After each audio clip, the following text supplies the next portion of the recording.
ಎಲ್ಲರಿಗೂ ನಮಸ್ಕಾರ. ಇವತ್ತಿನ ಈ ಪತ್ರಿಕಾಗೋಷ್ಠಿ ಇತ್ತೀಚಿನ ದಿನಗಳಲ್ಲಿ ನಡೀತಾ ಇರುವಂತಹ ರಾಜಕೀಯ ಬೆಳವಣಿಗೆಗಳು ಮತ್ತು ನಮ್ಮ ಮೈಸೂರು ಜಿಲ್ಲೆಯಲ್ಲಿ ನಡೀತಾ ಇರ್ತಕ್ಕಂಥ SIR ಮತ್ತು ಇನ್ನಿತರೆ ವಿಷಯಗಳಿಗೆ ಸಂಬಂಧಿಸಿದಂತೆ ಇವತ್ತು ನಾವು ಪ್ರೆಸ್ ಮೀಟನ್ನು ಕರೆದಿದ್ದೀವಿ.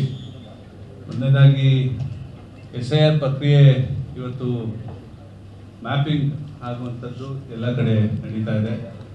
ನಮ್ಮ ಎಲ್ಲ ಕ್ಷೇತ್ರದ BLA 1ಗಳು ಏನು ಆಯಾ ಕ್ಷೇತ್ರದಲ್ಲಿ ಮ್ಯಾಪಿಂಗ್ ಆಗ್ತಾ ಇದೆ ಅದ್ರ ಬಗ್ಗೆ ಚೂರು ಗಮನ ಇಟ್ಟು BLA 1 ಏನಾಗಿದ್ದಾರೆ ಅವರೆಲ್ಲ ನಮ್ಮ ಪಕ್ಷದ ವತಿಯಿಂದ ನಮ್ಮ ಜಿಲ್ಲಾಡಳಿತಕ್ಕೆ ಆಯಾ ಕ್ಷೇತ್ರದಲ್ಲಿ ಆಯಾ ಬೂತ್ನಲ್ಲಿ ಏನು ಮ್ಯಾಪಿಂಗ್ ಆಗ್ತಾ ಇದೆ, ಮ್ಯಾಪಿಂಗ್ ಆಗಿರೋಂಥದ್ದನ್ನ ಬಿಟ್ಟು ಇನ್ನು ಮ್ಯಾಪಿಂಗ್ ಆಗಬೇಕಾಗಿರೋದು ಸುಮಾರು ಇನ್ನು 3 ಲಕ್ಷ ಚಿಲ್ಲರೆ ಇಡೀ ಜಿಲ್ಲೆಯಲ್ಲಿ ಮ್ಯಾಪಿಂಗ್ ಆಗಬೇಕಾಗಿದೆ.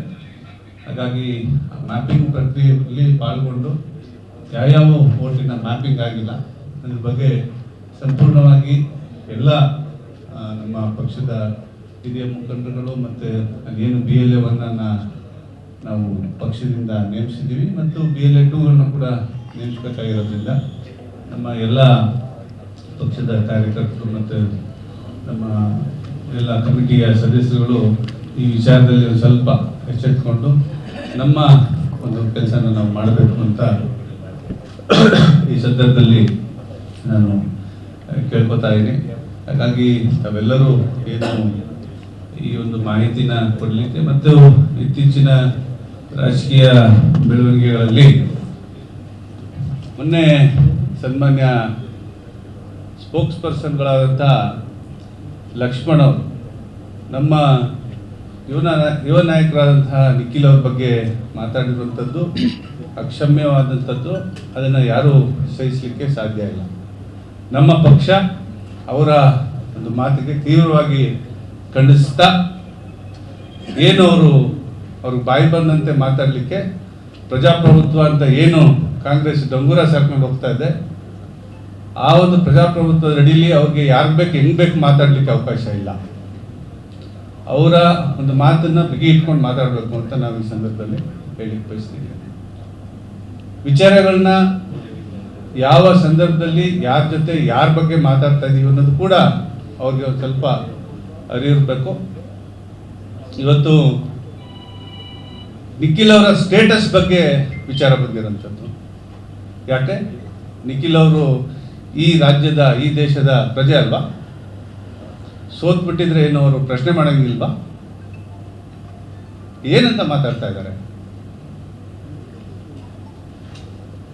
ಅವರೇ ಸೋತಿಲ್ವಾ?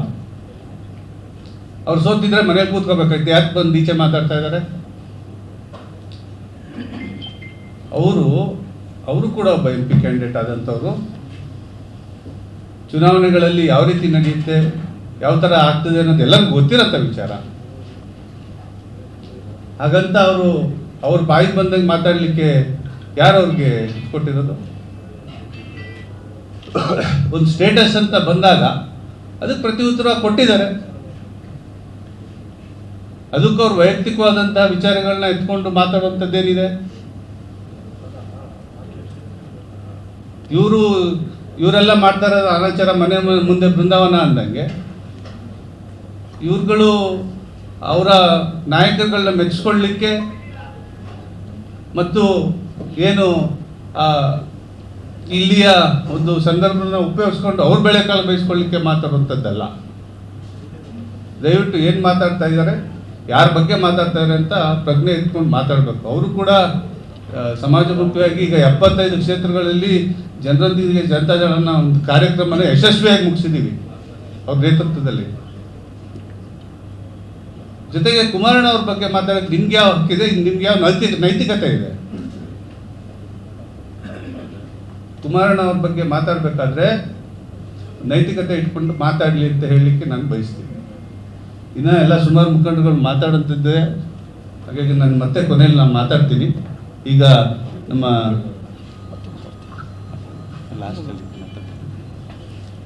ಮಂಜೇಗೌಡರು ಮಾತಾಡ್ತಾರೆ, ವಿವೇಕ್ ಅವರು ಮಾತಾಡ್ತಾರೆ.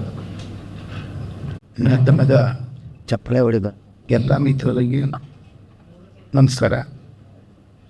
ಅವರಿಗೆ ಅಂತ ಎಲ್ಲ ನನ್ನ ಪಕ್ಷದ ಮುಖಂಡಗಳು ಕೂಡ ಸ್ವಾಗತ ಬಯಸ್ತಾ ನಾವು ಮೊನ್ನೆ ಕಾಂಗ್ರೆಸ್ಸಿನ ಒತ್ತಡ ತಕ್ಕ ತಕ್ಷಣ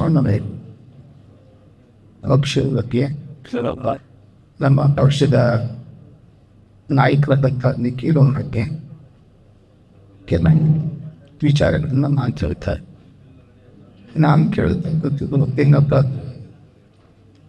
ಸ್ಟೇಟಸ್, ಈ ಸ್ಟೇಟಸ್ ಬಗ್ಗೆ ಮಾತನಾಡಿರ್ತಕ್ಕಂಥ ಸಂದರ್ಭದಲ್ಲಿ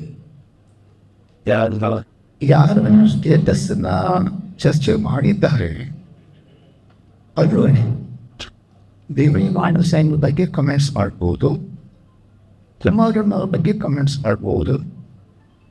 ಅದೇ ನಮ್ಮ ನಿಖಿಲ್ ಕುಮಾರಸ್ವಾಮಿರವರು ಆ ಭಾಗದ ರೈತರ ಪರವಾಗಿ ಮಾತಾಡ್ತಕ್ಕಂಥ ಸಂದರ್ಭದಲ್ಲಿ ವಿಚಾರಗಳನ್ನ ಹೇಳ್ತಕ್ಕಂಥ ಸಂದರ್ಭದಲ್ಲಿ ಅವ್ರ ಪ್ರೆಸ್ಮೆಂಟನ್ನು ನಾನು ಬೈದ್ದೆ.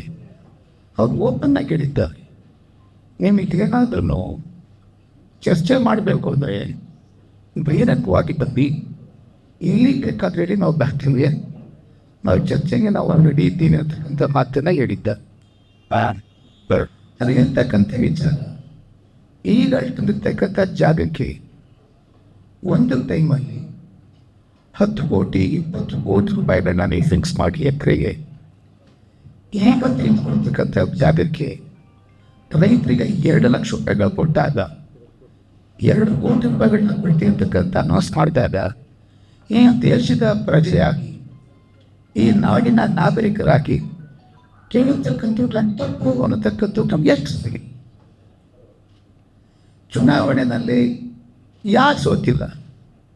ಇಂದಿರಾ ಗಾಂಧಿ ಅವ್ರು ಸೋತಿಲ್ವಾ? ರಾಹುಲ್ ಗಾಂಧಿ ಅವ್ರು ಸೋತಿಲ್ವಾ? ದೇವರಾಜ ಅರ್ಜಿ ಸೋತಿಲ್ವಾ? ಸಿದ್ದರಾಮಯ್ಯ ಅವ್ರು ಸೋತಿಲ್ವಾ? ಚುನಾವಣೆಯಲ್ಲಿ ಇವತ್ತು ಸೋಲು ಗೆಲುವು ಬಗ್ಗೆ ಚರ್ಚೆ ಮಾಡ್ತಕ್ಕಂಥ ಮಾತುಗಳು ಬರ್ತಕ್ಕಂಥದ್ದು ಈ ರಾಜಕೀಯದಲ್ಲಿ ಇರ್ತಕ್ಕಂಥ ಯಾವುದೇ ರಾಜಕಾರಣಿಗಳು ಶೋಧಿಸಿರ್ತಕ್ಕಂಥ ವಿಚಾರ ಅಲ್ಲ. ಸೋತ್ಬಿಟ್ರು ಅಂತಂದರೆ ಇನ್ನೆಲ್ಲ ಗೆದ್ಕೊಂಡೆ ಬಂದವ್ರ ಅಲ್ರಿ. ನಾನು ಹೇಳ್ತೇನೆ, ಅಡುಗೆ ಮಾಡಕ್ಕೆ ಹೋದಾಗ ಉಪ್ಪು ಖಾರ ಹುಳಿ ಅದು ಇದು ಕಮ್ಮಿ ಆಗತಕ್ಕಂಥದ್ದು ಜಾಸ್ತಿ ಆಗತಕ್ಕಂಥದ್ದು ಸಾಮಾನ್ಯ. ಅಡುಗೆನೇ ಮಾಡ್ಕೊಂಡ್ಬಿಟ್ರೆ ಕೆಲವು ಚುನಾವಣೆ ನಿಂತ್ಕೊಂಡಾಗ ಈಗ ಮೊನ್ನೆ ಚನ್ನಪಟ್ಟಣದಲ್ಲಿ ಅಕ್ಷಿ ಇಟ್ಕೊಂಡು ನನ್ನ ಪಕ್ಷದ ಒಣಗೋಸ್ಕರವಾಗಿ ನನ್ನ ಪಕ್ಷದ ಕಾರ್ಯಕರ್ತರನ್ನ ಉಳಿಸ್ಪಡಿಸ್ಕೊಳ್ಳೋಕ್ಕೋಸ್ಕರವಾಗಿ ಅವರು ಪಕ್ಷದ ಅಭ್ಯರ್ಥಿಯಾಗಿ ನಿಂತುಕೊಂಡು ದೇವೇಗೌಡ ಸಾಹೇಬರು ಕುಮಾರಣ್ಣವರ ಆಶೀರ್ವಾದ ಪಡೆದು ಆ ಭಾಗದ ಜನತೆ ಆಶೀರ್ವಾದವನ್ನು ಕೇಳಿ ಚುನಾವಣೆಗೆ ನಿಂತರು. ಅವರು ಚುನಾವಣೆ ನಿಂತ ಸಂದರ್ಭದಲ್ಲಿ ಸಾಕಷ್ಟು ಷಡ್ಯಂತ್ರಗಳನ್ನು ಮಾಡಿದಂತಕ್ಕಂಥ ವಿಚಾರ ಗೊತ್ತಿದೆ. ಮತ್ತೊಂದು ಮಾತಾಡಿದ್ದಾರೆ, ಅವರು 100 ಕೋಟಿ ರೂಪಾಯಿಗಳನ್ನ ಎಲೆಕ್ಷನ್ ಇನ್ಫಂಡೆಬಿಟ್ಟಲ್ಲಿ ಡಿಕ್ಲೇರ್ ಮಾಡಿಕೊಂಡಿದ್ದಾರೆ. ಅವರು ಹೇಗೆ ಡಿಕ್ಲೇರ್ ಮಾಡಿಕೊಂಡು ಅಷ್ಟು ದುಡ್ಡನ್ನು ಅಂತಕ್ಕಂಥ ಮಾತನ್ನು ಹೇಳ್ತಾರೆ. ಹಾಗಾಗಿ ಅವತ್ತು ತಗೊಂಡು 1 ಲಕ್ಷ 2 ಲಕ್ಷ ರೂಪಾಯಿನಾಗೆ ಜಮೀನು ತಗೊಂಡವರು ಈಗ ಒಂದೊಂದೇ 10 ಕೋಟಿ 20 ಕೋಟಿ ರೂಪಾಯಿ ಆಗಿದೆಯಪ್ಪ. ಅದನ್ನು ತೋರಿಸ್ಕೊಳ್ತಕ್ಕ ಸರಿ. ಅಂದರೆ ಇವರು 10 ವರ್ಷಗಳಿಂದ ಏನು ಇನ್ಕಮ್ ಟ್ಯಾಕ್ಸ್ ಡಿಕ್ಲೇರ್ ಮಾಡ್ಕೊಳ್ತಿದ್ರು, ಇವತ್ತು ಅಷ್ಟೇ ಇನ್ಕಮ್ ಡಿಕ್ಲೇರ್ ಮಾಡ್ಕೊಂಡಿದ್ದಾರ? ಎಲ್ಲರೂ ಯೋಚನೆ ಮಾಡಿ ಮಾತಾಡಬೇಕು. ಇದಕ್ಕಿಂತ ಮುಂಚೆ ನಮ್ಮ ಅಧ್ಯಕ್ಷರು ಮಾತಾಡಿದರು, ನನ್ನ ಸಹೋದ್ಯೋಗಿ ವಿವೇಕ್ ಅವ್ರು ಮಾತಾಡಿದರು. ಮಾತಾಡ್ತಿರೋ ಸಿಬ್ಬಂದಿ ಅವ್ರು ಹೇಳಿದ್ದೇನು, ಈ ದೇಶದಲ್ಲಿ ಈ ಪ್ರಜಾಪ್ರಭುತ್ವದ ರಾಷ್ಟ್ರದಲ್ಲಿ ಪ್ರತಿಯೊಬ್ಬರಿಗೂ ಕೂಡ ತನ್ನದೇ ಆದ ಅಭಿಪ್ರಾಯಗಳನ್ನ ಹೇಳ್ಕೊಳ್ಳಿಕ್ಕೆ ಅವಕಾಶ ಇದೆ. ನನ್ನಂತೆಯಲ್ಲಿ ಯಾರ ಬಗ್ಗೆ ಏನು ಬೇಕಾದ್ರೂ ಮಾತಾಡ್ಬೋದಾ? ಅದರಿಂದಾಗಿ ಮಾನ್ಯ ಲಕ್ಷ್ಮಣ್ಣವರೇ, ತಾವು ಕೂಡ ಸೋತಿದ್ದೀವಿ, ಅದು ನಮ್ಮ ಗಮನ ಇಟ್ಕೋಬೇಕು. ತಾವು ನಿಖಿಲ್ ಕುಮಾರಸ್ವಾಮಿ ಅವರಿಗೆ ಅವ್ರ ಬಗ್ಗೆ ನೀವು ಮಾತಾಡ್ತೀರಾ. ಅದೇ ನಿಖಿಲ್ ಕುಮಾರಸ್ವಾಮಿ ಅವರು ಈ ರಾಜ್ಯದ ರೈತರ ಉಳಿಗೋಸ್ಕರವಾಗಿ ರಾಜ್ಯ ಸರ್ಕಾರದ ಮೇಲೆ ಮಾತಾಡಬಾರ್ದು ಅಂದರೆ ಇದು ಯಾವ ನ್ಯಾಯ? ನರೇಂದ್ರ ಮೋದಿ ಅವರು ಚಾಕ್ಲೇಟ್ ಕೊಟ್ಟರು ಅಂತ ಕಮೆಂಟ್ಸ್ ಮಾಡ್ತೀರಿ. ನಿಮ್ಮ ಪ್ರಧಾನಮಂತ್ರಿಗಳು ಸೀರಿಯಸ್ ಸಮರ್ಸ್ಕೊಳ್ತೀವಿ. ಪೆಟ್ರೋಲ್ ಬೆಲೆ ಡೀಸೆಲ್ ಬೆಲೆ ಜಾಸ್ತಿ ಅಂತ ಸಮಸ್ಕೊಳ್ತೀವಿ. ದಿನನಿತ್ಯದ ವಸ್ತುಗಳ ಬೆಲೆ ಜಾಸ್ತಿ ಅನ್ನೋ ಬಗ್ಗೆ ನೀವು ಕಮೆಂಟ್ಸ್ ಮಾಡೋದಿಲ್ಲ. ಇಷ್ಟ ನಡೀತಾ ಇದೆ, ಇಡೀ ಪ್ರಪಂಚದಲ್ಲಿ ನಡೀತಾ ಇದೆ. ಬೇರೆ ಬೇರೆ ದೇಶ ಹೋಲಿಸ್ಕೊಂಡ್ರೆ ವಿಧಿವೇದಂತ ಡೀಸೆಲ್ ಪೆಟ್ರೋಲ್ ಜಾಸ್ತಿ ಆಗಿದೆ. ಅದ್ರ ಬಗ್ಗೆ ನಾವು ಚಿಂತನೆ ಇಲ್ಲ ಅಂತಂದರೆ ನಿಮ್ಗೆ ಏನಾದ್ರು ಕಾಮನ್ ಸೆನ್ಸ್ ಇದೆಯಾ? ಅಲ್ಲವಿ ದಿಸ್ ಲಾಸ್ ಜನರಲ್ ನಾಲೆಡ್ಜ್. ಯಾವತ್ತು ಪ್ರತಿಯೊಬ್ಬ ಈ ರಾಜ್ಯದ ಈ ರಾಷ್ಟ್ರದಲ್ಲಿರ್ತಕ್ಕಂಥ ಪ್ರತಿಯೊಬ್ಬ ಯಾವ ವ್ಯಕ್ತಿ ಎಲೆಕ್ಟ್ರಾನಿಕ್ ಮೀಡಿಯಾ ಪ್ರಿಂಟ್ ಮೀಡಿಯಾ ನೋಡ್ತಾನೆ, ಸಮಾಜಕ್ಕೆ ಕಾಳಜಿ ಇದೆ, ಸಮಾಜದಲ್ಲಿ ಹರ್ಕೊಳ್ತಕ್ಕಂಥ ಶಕ್ತಿ ಇರ್ತಕ್ಕಂಥ ವ್ಯಕ್ತಿ ಯಾವತ್ತು ಯೋಚನೆ ಮಾಡಬೇಕು, ಇದು ಆಕಸ್ಮಿಕ ಆಗಬೇಕಂಥದ್ದು. ನಾವು ರಾಜಕೀಯವಾಗಿ ಯಾರು ಬೇಕಂತ ಯೋಚನೆ ಮಾಡೋಣ, ನಿಷ್ಠೂರ ಮಾಡೋಣ, ದೋಷಣೆ ಮಾಡೋಣ.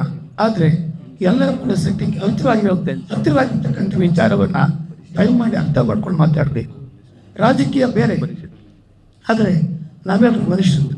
ಎರಡು ಪಕ್ಷ, ಇವತ್ತು ಕಾಂಗ್ರೆಸ್ ಪಕ್ಷ ಅನ್ಯಾಯಗಳಿದೆ, ನಾಳೆ JDS ಮತ್ತು BJP ಅಧಿಕಾರಕ್ಕೆ ಬರ್ತಕ್ಕಂಥದ್ದು ನಿಶ್ಚಿತ ಇರತಕ್ಕಂಥದ್ದನ್ನು ಈ ರಾಜ್ಯದ ಜನ ಕೆಲವು ಹೇಳ್ಬೇಕಿದ್ದಾರೆ. ಅವರ ತಿಂಗಳು ಮಾತಾಡ್ತಿದ್ದು ಸರಿ ಅಂತೇಳಿ ಅವ್ರು ಮಾಡಿದ್ರೆ ತಪ್ಪಿಸ್ತೀರಿ. ಈಗ ನೀವು ಯೋಚನೆ ಮಾಡಬೇಕಲ್ಲ, ಏನು ಮಹಿಳೆಯರಿಗೆ 2,000 ರೂಪಾಯಿ ನೀವು ಕೊಡ್ತೀರಿ, ಅದನ್ನು 5,000 ಕೊಟ್ಟು ಅಗನ್ನ ಇದು ಬೇಕಾದ್ರೆ ಬೆಳಕಿಗೆ ಬರಲಿಲ್ಲ. ಆ ತಪ್ಪಿಗೆ ಎಲ್ಲಿ ಹೋಯ್ತಂತ ಬಗ್ಗೆ ಅದ್ರ ಬಗ್ಗೆ ಚಕಾರ ಇಲ್ಲ, ಚಮಚೆ ಇಲ್ಲ. ಮನೆ ಮುಖ್ಯಮಂತ್ರಿಗಳು ಸಗತ್ತ ಉತ್ತರ ಕೊಡ್ತಾರೆ. 120 ಕೋಟಿ ತಗೊಂಡಿದ್ದಾರೆ, 90 ರೂಪಾಯಿ ತಗೊಳ್ತಕ್ಕಂಥ ಮಾತು ಹೇಳ್ತಾರೆ. ಅದನ್ನ ಬಗ್ಗೆ ಯಾರು ಕೂಡ ದೂಷಣೆ ಮಾಡೋದಿಲ್ಲ, ಅದರ ಬಗ್ಗೆ ಮಾತನಾಡೋದಿಲ್ಲ. ನಿಖಿಲ್ ಕುಮಾರಸ್ವಾಮಿದವರು ಅವತ್ತಿನ ದಿವಸ ಯಾವ ಜಾಗದಲ್ಲಿ ನೀವೇ ಸರ್ಕಾರಿ ನಿರ್ಧರಿಸಿ ನೀವೇ ರೈತನ್ಸ್ ಮಾಡ್ತಕ್ಕಂಥ 20 ಕೋಟಿ ರೂಪಾಯಿಗಳನ್ನ ಒಂದು ಜಾಗ ಫಿಕ್ಸ್ ಮಾಡಿ ಇನ್ನೊಂದು ಜಾಗಕ್ಕೆ ನೀವು 2 ಕೋಟಿ ಅಂತ ಮಾಡಿದಾಗ ಖಂಡಿಸ್ತಕ್ಕಂಥದ್ದು ಈ ದೇಶದ ನಾಗರಿಕತೆ ಆಗಬಾರ್ದು. ಅದಕ್ಕೆ ಒಂದು ತಪ್ಪು. ಒಂದು ಕಡೆ ನಾನು ಹೇಳಿದಷ್ಟು ಇನ್ನೂ ಮಾತಾಡಲಿಕ್ಕೆ ಸಾಕಷ್ಟಿದೆ. ಮಾತುಗಳು ಮಾತಾಡಬೇಕಾದಂಥ ಸಮಯದ ಅವಕಾಶ ನೀಡೋದ್ರಿಂದ ನಾನು ನನ್ನ ಮಾತನಾಗಿ ನಿಲ್ಲಿಸ್ತೇನೆ. ನಾನು ಕಲಿತು ಮಾತಾಡ್ತೇನೆ, ಭಾಳ ಮಾತಾಡಲಿಕ್ಕಿದೆ. Thank you.